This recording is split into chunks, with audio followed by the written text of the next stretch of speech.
పాకిస్తాన్ భారతదేశంలో చేస్తున్న ఉగ్రవాద దాడుల్ని కవర్ చేసేందుకు కాంగ్రెస్ నేత రాహుల్ గాంధీ జమ్మూ కాశ్మీర్ మాజీ గవర్నర్ సత్యపాల్ మాలిక్ వీడియోలను వాడుతోంది. ఇటీవల పహల్గామ్ ఉగ్రదాడిలో పాక్ ప్రేరేపిత లష్కరే తోయిబా ఉగ్రవాదులు 26 మంది అమాయకపు టూరిస్టుల్ని బలి తీసుకున్నారు. ఈ దాడిలో పాకిస్తాన్ ఆర్మీ, ఐఎస్ఐ ప్రమేయం ఉన్నట్లుగా తెలుస్తోంది. ఉగ్రవాదులు పాకిస్తాన్ కి చెందినవారని స్పష్టమవుతోంది. అయితే పాకిస్తాన్ మాత్రం భారత్ తమపై నిరాధార ఆరోపణలు చేస్తోందని ఆరోపిస్తోంది. దీనికి ఆధారంగా 2019లో జరిగిన పుల్వామా దాడికి సంబంధించిన రాహుల్ గాంధీ, సత్యపాల్ మాలిక్ మాట్లాడిన వీడియోని పాకిస్తాన్ ఆర్మీ కోట్ చేస్తోంది. విదేశీ మీడియాతో ఈ వీడియోని పంచుకుంది.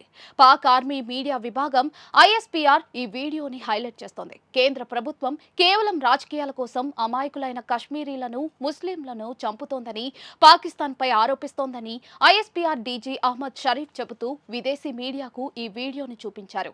ఇందులో పాకిస్తాన్ ప్రమేయం ఉందని చెప్పి బాలాకోట్ ఎయిర్ స్ట్రైక్స్ ని ఎన్నికల కోసం కేంద్రం వాడుకుందని సత్యపాల్ మాలిక్ అనడాన్ని పాక్ ఆర్మీ హైలైట్ చేసింది. ఫిబ్రవరి 14, 2019న పుల్వామాలో ఉగ్రవాద దాడి జరిగింది. జమ్మూ శ్రీనగర్ జాతీయ రహదారిపై 78 బస్సుల్లో దాదాపుగా 2500 మంది జవాన్లతో కూడిన సిఆర్పీఎఫ్ కాన్వాయ్ ప్రయాణిస్తోంది. కాన్వాయ్ పుల్వామా చేరుకున్న కొద్దిసేపటికే బాంబులతో నిండిన ఒక కారు కాన్వాయ్ ని ఢీకొట్టింది.